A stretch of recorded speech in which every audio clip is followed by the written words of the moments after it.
Ladies and gentlemen, boys and girls, children of all ages, welcome to Bulls on Tap. I am your boy Buzz, and I'm joined by my dude Goose, aka Bulls Scripted, and we're here to recap another Chicago Bulls loss. This is 6 in a row.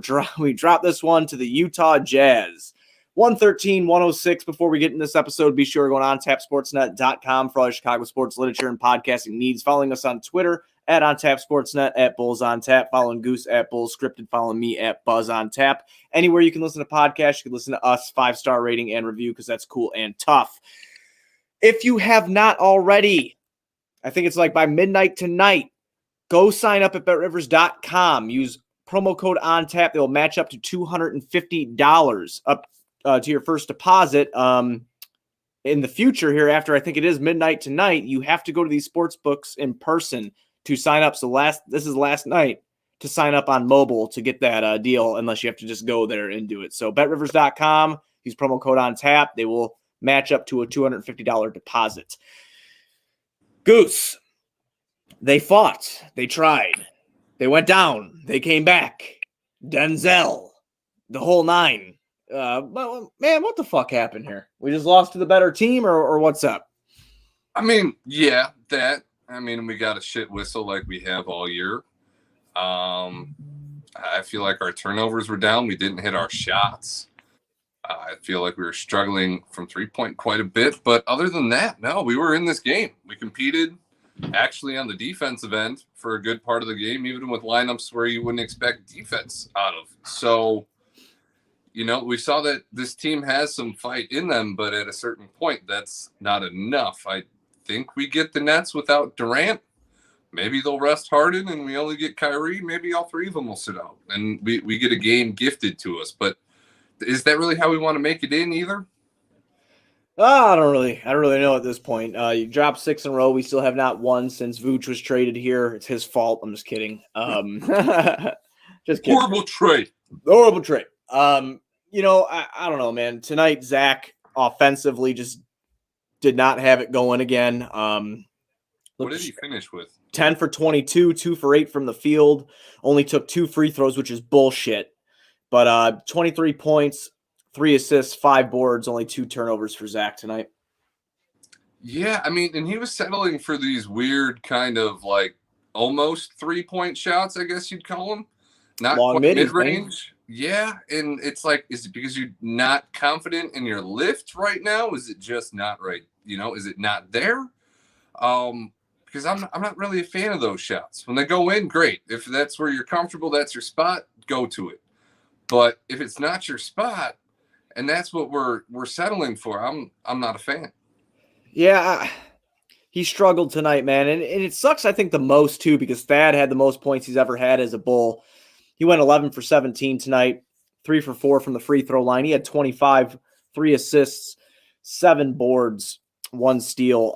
Thad Young played a great game. Vooch struggled tonight, 5 for 14 from the field, 1 for 5 from downtown, 5 for 6 from the free throw line, 16, 8, and 4 for him. You know, there's some good things that I do want to bring up. Patrick Williams showed you what he can do off the dribble tonight. Quick hands, getting to the rim. You know, he looked all right. That's a bright spot that I want to throw out there real quick. And besides, you know, Thaddeus Young, Sada was playing pretty well, but I mean, he racked up foul trouble. He finishes with 10, 4, and 6. No turnovers for Sato. You know, the Bulls took a lead there in the first quarter. They ended up losing it. They lose the first quarter by 1 point. Utah goes on a run in the second. Towards, I would say, like the 4 or 5 minute mark, Utah went on a run because in the beginning of the second, Vooch was playing real good basketball. He was, you know, hit a couple shots, a couple good passes. And then, you know, a good team always figures out how to get back into it, Goose. And that's exactly what happened. They got back into it, outscore us 32-24. Third quarter, kind of the same story. Bulls kind of start trying to march back. Utah pulls away. And then the fourth quarter, Bulls outscore Utah 33-25, but it was just too late. It was actually texting our guy from Bears on Tap, Lucas Perfetti. He was asking me, how come the starters are not in when after the bench made their run and was starting to kind of fizzle out a little bit? And I was like, you kind of ride that hot hand, man. I mean, because the bench was kind of giving you more competitive basketball with Thad at the helm. But I think you answered that in your statement there. They were kind of fizzling out. So I think you leave the hot hand and Thad in there, and you bring your starters back, and Thad is a starter. But as you said, that was the lineup that was working. That was the team that was defensively getting the stops to allow them to get back in the game. If Tice doesn't have that ball punched out of his hands by Favors when we're down 6 and we get that stop that ends up leading to another 3, and then Utah's up 9, we're talking about a different game. And there's a couple rebounds tonight where you could say that. The one where Lowry fucking punched the ball out of Thad's hands. There was a couple boards tonight that could have swung this game. There's a couple calls by the refs that could have swung this game. And we can't ever really put it on the refs because, as much as they like to steal the show, they don't dribble the basketball or shoot the shots. So, and what's going on with the Sox?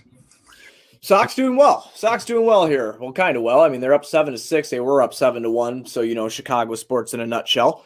I'm trying to ride with that. Yeah. So you're getting a little stressed over there? Oh yeah, absolutely. That's what I'm seeing in the face. Yeah, absolutely. Didn't you guys pay for some big hot shot closer though? Shouldn't you be good to go? We're not there yet. It's bottom of the 6th. Oh shit. Okay. We're not there yet, but Kopech's in, so I'm digging that. Another guy I kind of want to talk about too here is I put a tweet out in the maybe first, second quarter, Denzel Valentine getting playing time, and I'm not okay with that over TBJ. I want to see TBJ play, and I've told you that on the last couple podcasts. Now I want him to have more time. I feel he brings more to you defensively, and I also feel that he can bring more to you offensively. I mean, he was playing meaningful games within the bubble, and but Denzel did have a decent game, so I'll eat my words a little bit. I mean, 4 for 8. 2 for 5 from downtown, 12, 4, and 4. He had 1 steal, and then he had a very crucial turnover there in the fourth quarter where he drove into the lane, had the ball stripped. But hey, well, if point guard Denzel means that I don't have to see Archie Diacono at all, we are at least moving in the right direction. I didn't see Archie at all tonight. But to your point, you did not trade Daniel Gafford and Chandler Hutchison as much as Billy might not have used them either. You didn't trade those guys for Troy Brown Jr.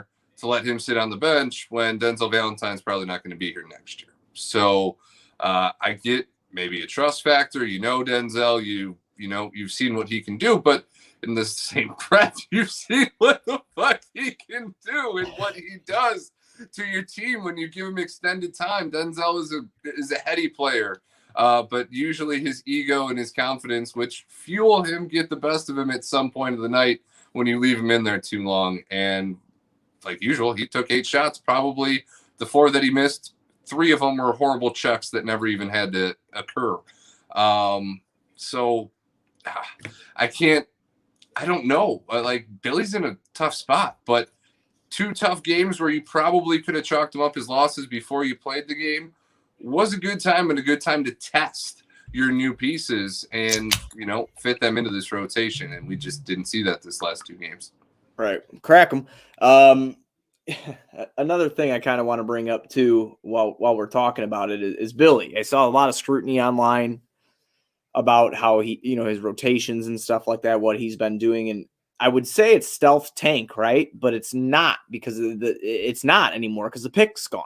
So, and unless you land in the top 4, I mean, you really gotta start fucking up, and you need to do it now. So maybe, I don't know, maybe that's plan. I don't know what the plan is, but I don't think that's it. I think Billy's just trying to win games, and what's working and when it's working is what he's kind of going with. I just don't feel like I have the authority to be, or the balls really, to be questioning a coach that took a young team last year in Oklahoma City Thunder and did good things with them. I think that it's kind of a talent thing and a mesh thing right now, and it's just not kind of meshing.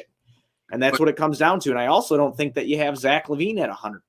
I mean, I knew those numbers could be like unsustainable. And we talked about that like before the All-Star break on how he was shooting the ball. I mean, those were fucking pretty crazy numbers he was putting up. And then now you tweak the ankle, not playing so well. When Zach's not playing well, you don't have a ton of talent besides Vooch, who's new here, to really pick up the pieces. And when you get a great game out of Thad Young, that's awesome. And we could sit here and talk about how they were running the offense through him. That's why I stuck with the bench and all that shit. But that's only so many pieces to go up against the top team in the West and arguably, Goose, the top team in the NBA. Well, by record, they are. And we touched on the fourth quarter lineup, but we didn't really touch on Billy having Zach, Kobe, Lowry, and Valentine all on the floor with Daniel Tice. Like, Tice is great, and that lineup didn't do that bad in that time because Kobe actually made a defensive stop, which I feel like I don't see very often. But like, what I don't get these rotations. And you say you don't have the balls to question it. I mean, that's what we do, man. We sit on the couch, we question shit that we don't understand, and I don't get his rotations.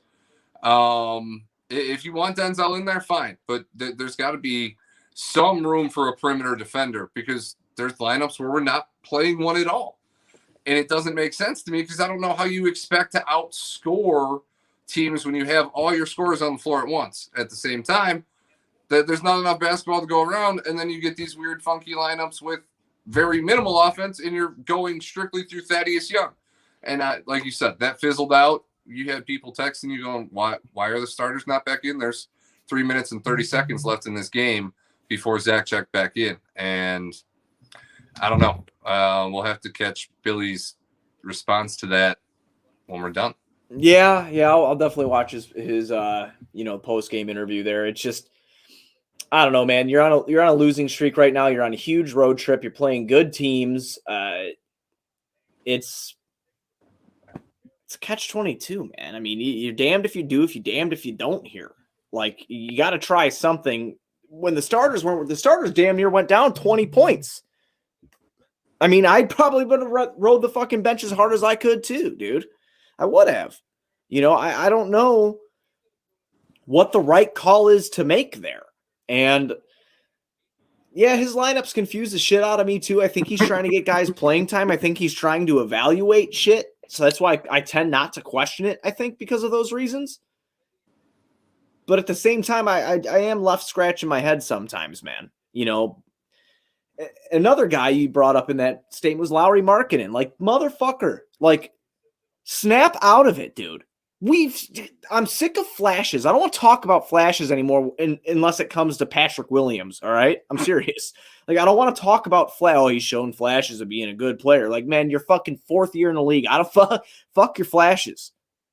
You need to sustain this.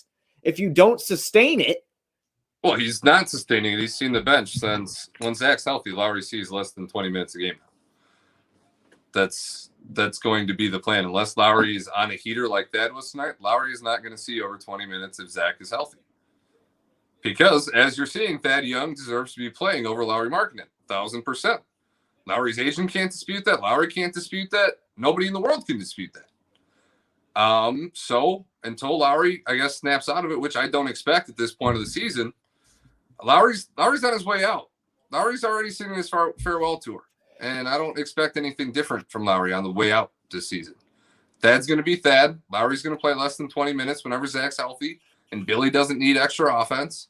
And hopefully we get Zach LaVine back. I don't know how long we can blame the ankle. That's the thing, though, man, is like extra offense. It's like fucking A, you're not giving us any offense.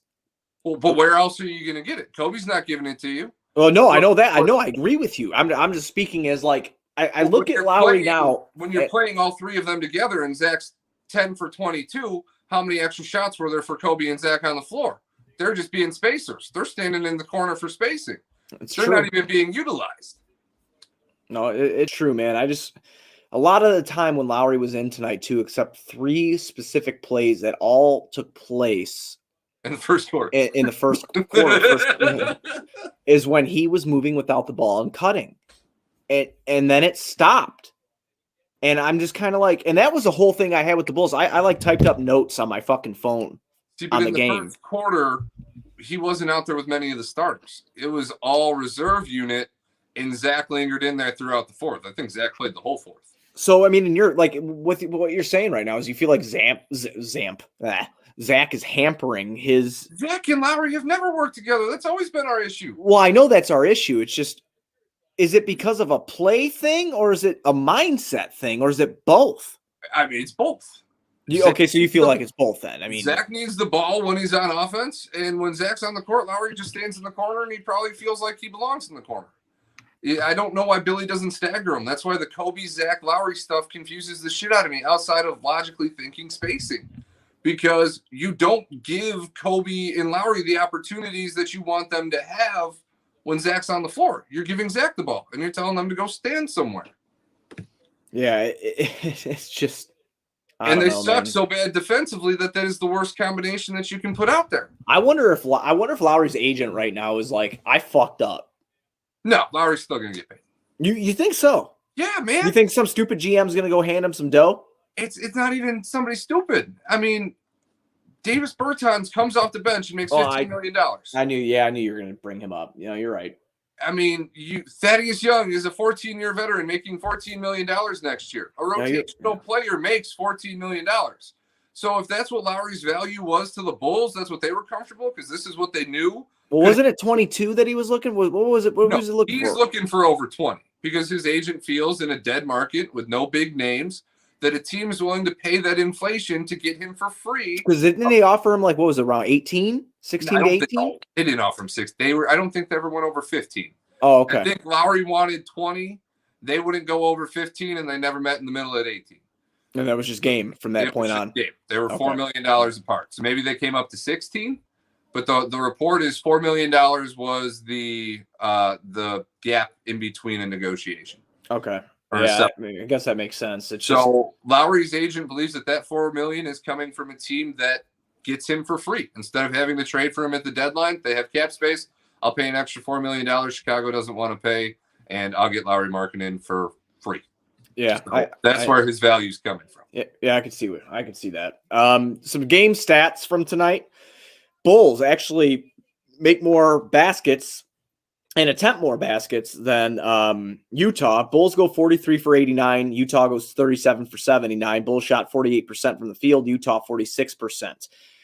Bulls only had like one 3-pointer made for I think like until like the second quarter. I think it was like 8-9 minutes. The team without Rudy Gobert scored more points in the paint and lost the game. Right. Yeah. Bulls go 7 for 28 from downtown for 25%.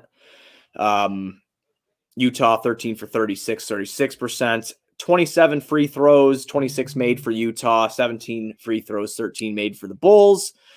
Bulls out rebounded 43 to 41. Bulls out assist Utah 26 to 16. Bulls only have 7 turnovers to Utah's 11. Another game. Turnovers down, we still lose.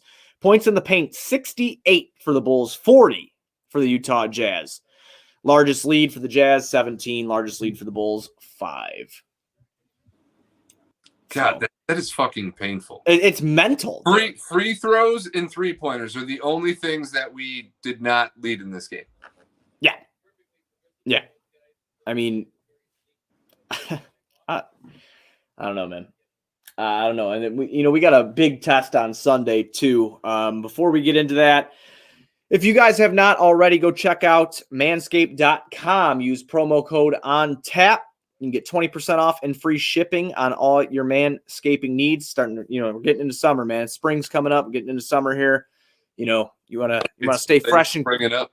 Yeah, spring, something else springing up too with that Manscaped deal. You got to love it. So be sure, go to manscaped.com.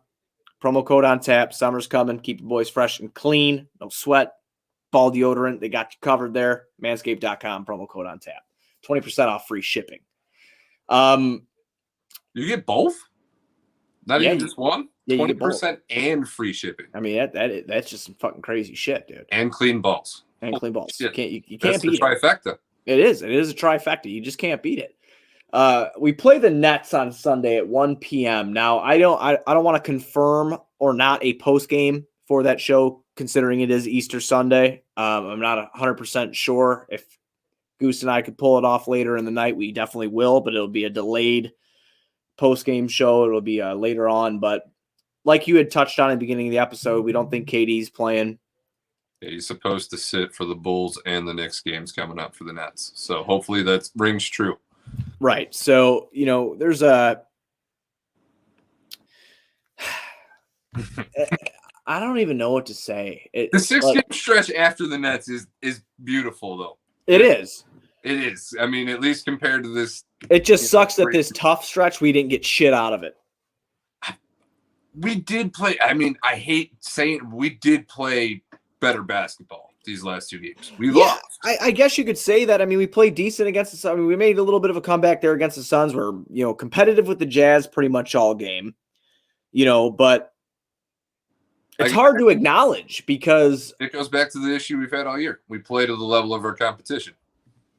I mean, that's just the fucking story of the Bulls in our lifetime. I even feel like the Derrick Rose Bulls, the 62-20, 2010, 2011 team, we always played to our. I just feel like that's constantly it. Like I would just fucking kill for a blowout. Like tonight, for example, Atlanta ends up playing New Orleans, and like I've told you a million times, I got fucking league pass. I always watch Pelicans games, and Pelicans were missing a bunch of guys, and Atlanta just comes out and shits on them, dude. Just shits on them, and I'm just like, why can't we do that? Like. Because Atlanta ain't all that either. Well, no, I know they were missing quite a few guys tonight, so it was a pretty even. Well, I mean, I guess you can't consider it even if you're missing Zion, but no, I mean the Hawks are on a heater since they fired Lloyd Pierce. That's true too. Nate McMillan he's going to make a case for Coach of the Year if they keep this shit up. Just fucking. I don't know. It just gets annoying at a certain point. Not that talking, because I love talking after every game, whether we win or lose. I like talking about it, but it kind of comes down to a point where we keep bringing up rotations or we keep bringing up the poor play of this guy. And then you get Vooch here. We record our most listened to podcast we've ever had on Bulls on Tap was the trade deadline special when we acquired Vooch. And, we're thinking like, okay, all right, we got a second all-star here. We're going to turn this fucking corner here. And, like, how defeating, I'm sure he feels it too, obviously way more than we do. It's his profession, it's his job, it's the team he plays for. But, my God, it's like, okay, I'm here. More of the same. Fuck. And it's just like, dude. And he actually beat the Suns before he got traded. The Bulls got their ass kicked by the Cavs. And here we thought our saving grace was coming in the door. I mean, we knew the schedule was going to be tough. Yeah, we knew the schedule was going to be. I'm not putting any of it on his back. I was just talking about perspective. I haven't even changed my opinion on the trade. I still think it's the right move. I still think so as well. Yeah. It's going to turn into something. Hopefully KD doesn't play. I don't know if we're getting Harden and Kyrie. If we do, maybe we steal one. I feel it. Like I keep feeling it, man. Before the game, I was like, we could steal this game, and we almost did. But I don't know. Maybe I can't put it on Billy, like you said. It's just hard when you don't see your starters out there until 3 minutes and 30 seconds left, and you've been riding this other lineup for over 8-9 minutes. I don't know. And Thad was the only one cooking. You could have left him in and pulled everybody else. I felt like he left them in because I felt like obviously they made the run to get back into the game. Well, maybe he wanted them to see the fruits of that labor. I don't know. Because of the size, Thad was getting the constant mismatch too. So in theory, I guess, you were just riding the hot hand in its entirety. And I don't know if it cost us or not. We never will know. But we need to steal a game here soon because 6 losses in a row don't feel good. Walking into a play-in tournament playing like this don't feel good. It doesn't. It doesn't feel earned. Oh, shit! I'll take shit for free. I'm just kidding. I don't know. It's the East, man. That's what I'm saying. It's the East. I mean, it's just fucking crazy that we're still there. Did you see what happened to Toronto tonight? No. They beat the shit out of Golden State, 130-77. Okay, when you said, did you see what happened? I saw the giant lead, but the way you led with that, I was like, did they blow that? No, they didn't. But Indy got beat the fuck out of by Charlotte. So, okay. So a 1-game lead. Yeah. For the play now. Yeah. Okay. Yep. 1-game lead for the play-in. So I flipped that game on too, but I turned it off because they were just kicking the shit out of them.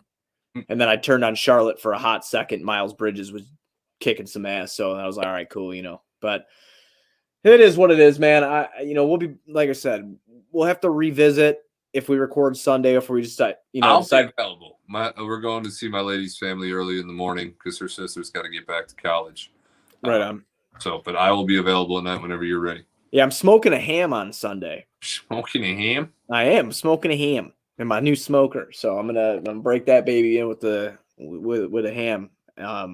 But like I got some family coming by. It's not a huge thing. It's just like my dad, my in-laws, and her grandparents. So they're gonna stop by and we're gonna have smoke a ham, eat some dinner, watch some Bulls basketball because that's what you do on Easter Sundays is watch sports. So that's You smoke a ham and you watch your team get their ass kicked. Yeah, man. If they lose, no, I think that Jesus will get them on Sunday for me because I've been having a rough time. He's rising and he's going to rise the Bulls up with. That KD feller is a vulgar guy. Yeah, he's a. Oh my God, we got to talk about that real quick before we leave. He got fined 50 G's for Twitter DMs with Michael Rappaport. Like, the NBA doing any investigating in on that? Like, Michael Rappaport's a dickhead. And apparently Rappaport called his lawyer too about this situation. So if I'm KD, I'm calling my lawyer and I'm going, hey, you got to get a hold of Mike for me. He owes me $50K for that fucking bullshit being, like. I don't think he called him on Durant. He was talking about the whole shit that went down with our friends over at Barstool with the Dente. That because Rappaport sued Dente for defamation of character. Okay. Well, thank you for clearing that up right away, so that wasn't out there. Yeah, no, I thought that little reference in there was like Mike called his lawyer on KD calling him a pussy. It's just like what's funny? Like if you have like any like the major sporting apps that are out there, and it's just like it crosses my screen. Like, why is this fucking news? I don't care. 50 grand to him is like $10 fucking dollars. Like I don't give a shit. Well, it is funny. What's the point of it? Like, from KD tried to play it off like me and Mike talk to each other like this all the time. He's just being sensitive, and then Mike was like, "Fuck you, man! Don't ever talk about my wife." So like, I can't tell if like what part of it's like joking, buddy fun, and what parts. We'll see a fucking reality show on MTV in a couple of years when KD retires. It'll be KD and Rappaport or some shit. Who knows? What does Mike really even do? Wasn't he just like in a bunch of like small time '80s roles? He was on Friends. He had a cameo on Friends, and then I don't really know what the fuck else he did after that or before that. I feel like he was in like '80s cops movies, and other than that, he might have been. Yeah, he might have been. I don't know. I don't know. But I know he loves the NBA and he talks a bunch of shit. That's all I know about him. But yeah, so maybe like everybody on the Nets will be like really consumed with that, and they'll forget how to shoot a basketball on Sunday. Like that's all I got. It's the only way we beat them, bro. I don't know. I don't know what else to say. James is going to eat a lot of ham and put the fat suit back on. Blake's going to forget how to dunk again, and Kyrie's just going to sit out with KD, and we'll get the game. Yeah. That's. Let's hope for that. You got anything else to touch on, my man? No, I mean I think we covered the gambling habits, the clean balls, the Bulls getting their ass kicked. And hopefully everybody enjoys their holiday on Sunday. If you celebrate, if you don't, just enjoy your Sunday anyway. Yep. And hopefully we'll catch you to talk some Bulls and a victory because this loss shit is just getting old. True. And again, like Goose said, you're gambling. We're going to throw that out one more time. New Illinois state law is passed. If you're in Indiana or you're in Iowa, this does not affect you. But you cannot sign up on your mobile device anymore after midnight tonight. You're going to have to go to Bet Rivers Casino to sign up. And if you do decide to go do that, use promo code on tap. They'll match up to $250. We might be back Sunday. We might not be. We'll definitely do a show Monday if we're not back Sunday to recap the Nets game and just talk more Bulls basketball. So everybody be sure you're going to ontapsportsnet.com for all your Chicago sports literature and podcasting needs. Following us on Twitter at ontapsportsnet, at Bulls on Tap. Following Goose at Bulls Scripted, me at Buzz on Tap. 5-star rating and review anywhere you can listen to podcasts because you can listen to us there. So make sure you do that. We'll lead it out with Sunday. Let's go Bulls.